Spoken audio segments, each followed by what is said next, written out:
Good evening everyone, welcome back to our channel. आज मैं आपके साथ डिस्कस करूंगी मार्कोनिकोव रूल। और लास्ट वीडियो में मैंने आपके साथ एडिशन ऑफ हेलोजन एसिड को डिस्कस किया था। और देखिए, एडिशन ऑफ हेलोजन एसिड में मैंने आपको बताया था कि आपको हेलोजन एसिड के एडिशन को अगर और भी अच्छे से समझना है तो आपको मार्कोनिकोव रूल वाली वीडियो को ज़रूर देखना है। तो अगर आपने वो वीडियो देखी है तो आप इस वीडियो को देखेंगे तो आपके डाउट्स क्लियर हो जाएंगे। इसके अलावा आपको एंटी मार्कोनिकोव रूल भी पढ़ना पड़ेगा।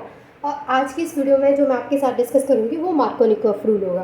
तो देखिए, मार्कोनिकोव रूल क्या कहता है। ये हम जो मार्कोनिकोव रूल है उसको हम यहाँ पर अनसिमेट्रिकल एल्कीन लेंगे और उस पर समझेंगे। यानी जब तक अनसिमेट्रिकल नहीं, जब तक हम इथीन की बात कर रहे थे हेलोजन एसिड में, तब तक तो सारी कंडीशन सेम थी, जैसे कि मैंने आपको लास्ट वीडियो में बताया था।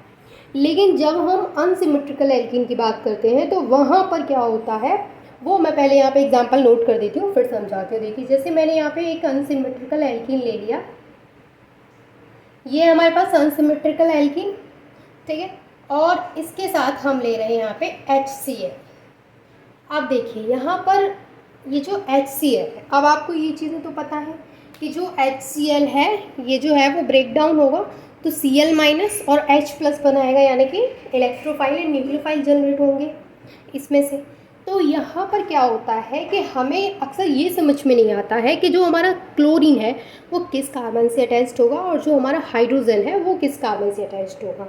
ये तो पता है कि ये वाला एक बॉन्ड है वो ब्रेक होगा और बॉन्ड ब्रेक होने के बाद एक कार्बन के पास क्लोरीन जाएगा और एक कार्बन के पास हाइड्रोजन जाएगा, लेकिन कौन से कार्बन के पास जाएगा ये चीज़ें हमें नहीं पता। तो मार्कोनिकोव रूल क्या बताता है, सबसे पहले हम वो समझते हैं। देखिए, मार्कोनिकोव रूल के अकॉर्डिंग हमें पता है कि जब ये आयोनाइज होंगे तो ये इस तरीके से होंगे H प्लस Cl माइनस। अब ये क्यों होंगे, क्योंकि इलेक्ट्रोनेगेटिविटी डिफरेंस है और जिसकी इलेक्ट्रोनेगेटिविटी ज़्यादा होती है वो क्या करता है, इलेक्ट्रॉन को अपनी तरफ खींच लेता है। तो Cl पे माइनस चार्ज आएगा और हाइड्रोजन पे प्लस चार्ज आएगा। तो ये क्या है, हमारा ये न्यूक्लियोफाइल है और ये क्या है, ये इलेक्ट्रोफाइल है।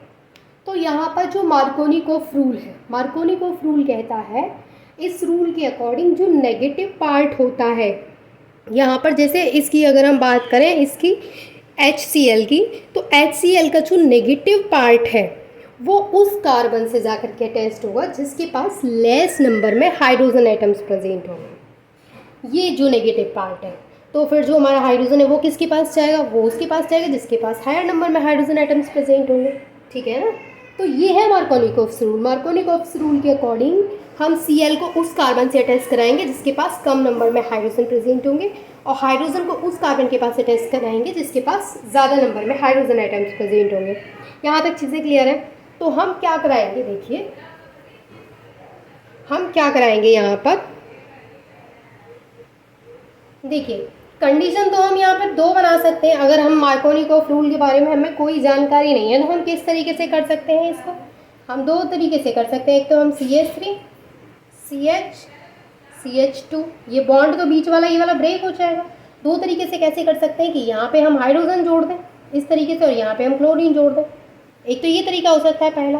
दूसरा क्या हो सकता है, दूसरा ये हो सकता है CH3 CH CH3 और यहाँ पे जोड़ दें हम जो हमारा क्लोरीन है उसको, और यहाँ पे क्या है, यानी कि यहाँ पे हम हाइड्रोजन जोड़ दें। इस तरीके से समझ लीजिए।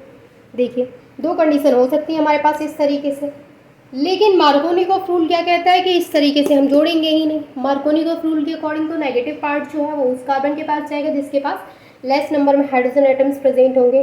तो मार्कोनिकोव रूल के अकॉर्डिंग तो प्रोडक्ट ये है, क्योंकि वो रूल बोल रहा है कि ये है प्रोडक्ट। लेकिन अब उसने ऐसा क्यों बोला कि प्रोडक्ट ये नहीं है ये है, या फिर हम जो नेगेटिव पार्ट है उसको उस कार्बन से अटैच करवाएंगे जिस कार्बन के पास कम नंबर में हाइड्रोजन एटम प्रेजेंट होंगे। तो कोई ना कोई तो उसने प्रूफ दिया होगा, इसीलिए किसी न किसी बेस पर तो उसने बोला ही होगा। तो सबसे पहले तो मैं आपको ये बताती हूँ यहाँ पर कि प्रोडक्ट कौन सा फॉर्म होगा। तो इस रूल के अकॉर्डिंग जो प्रोडक्ट फॉर्म होगा वो होगा CH3 CH, यहाँ पर क्या जुड़ेगा हमारा क्लोरीन और यहाँ पर हाइड्रोजन, तो दैट इज CH3। इसको बोलेंगे हम आइसोप्रोपाइल क्लोराइड।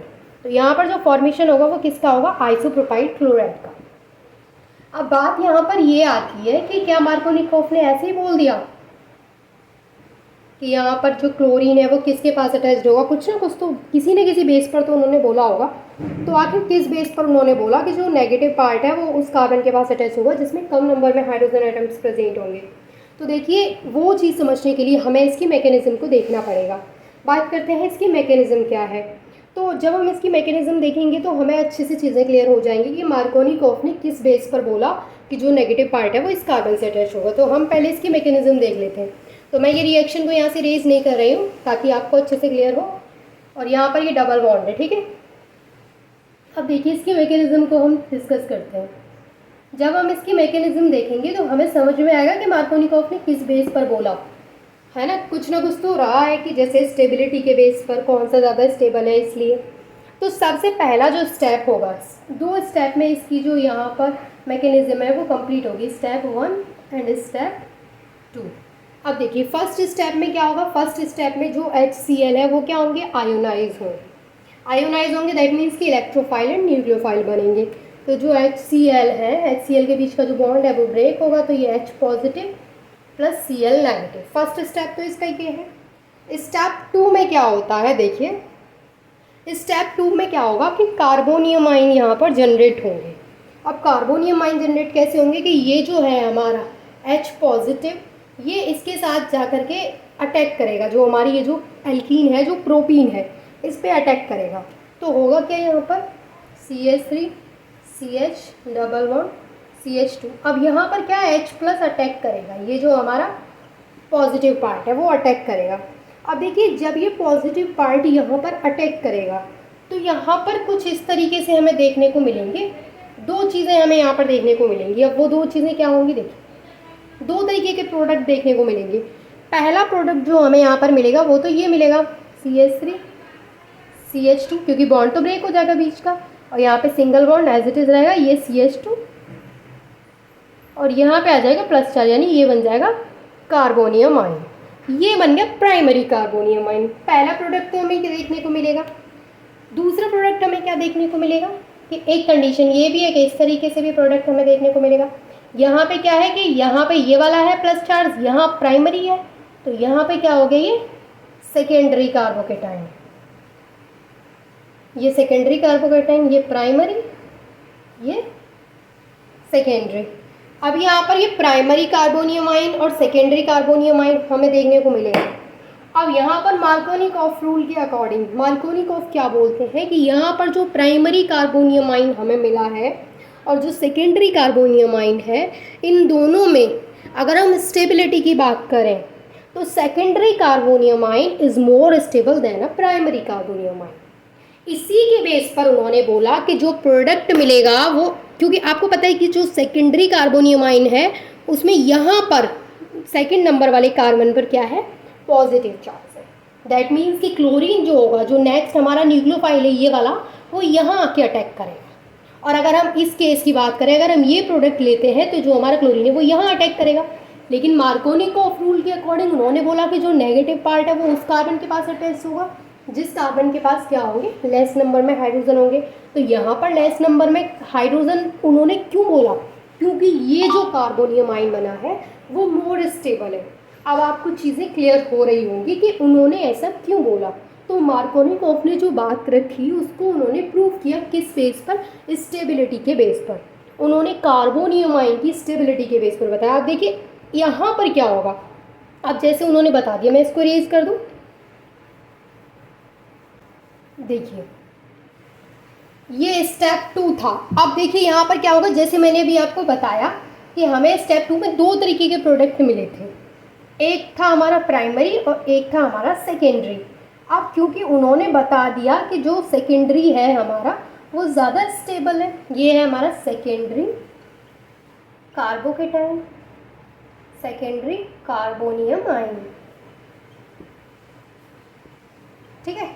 तो यहाँ पर सेकेंडरी कार्बोनियम आयन ज़्यादा स्टेबल है, इसलिए जो Cl है हमारा वो यहाँ पर अटैक करेगा और इस तरीके से प्रोडक्ट का फॉर्मेशन हो जाएगा। यहाँ पे Cl अटैक करेगा और ये CH3 एज इट इज़, ठीक है। देखिए अब आपको विजिबल है अच्छे से क्या प्रोडक्ट का फॉर्मेशन हुआ। अब देखिए यहाँ आप रिएक्शन में देख सकते हैं ये प्रोडक्ट है और यहाँ आप इसकी मैकेनिज्म में भी हमें फाइनल वही प्रोडक्ट का फॉर्मेशन हो गया। अब ऐसा क्यों हुआ है, रीज़न भी आपको पता है, क्योंकि मार्कोनिकॉफ ने क्या रीज़न दिया यहाँ पर। मार्कोनिकॉफ ने रीज़न दिया कि जो सेकेंडरी कार्बोनियम आयन है which is more stable then primary carbonium ion, That's why negative part of the reagent is attached with that carbon atom which has less number of hydrogen atoms. ठीक है, तो I hope कि आपको समझ में आ गया होगा। अगर इसमें आपका कोई भी डाउट है तो वो आप मुझसे कमेंट करके पूछ लीजिएगा। And thank you so much for watching this video.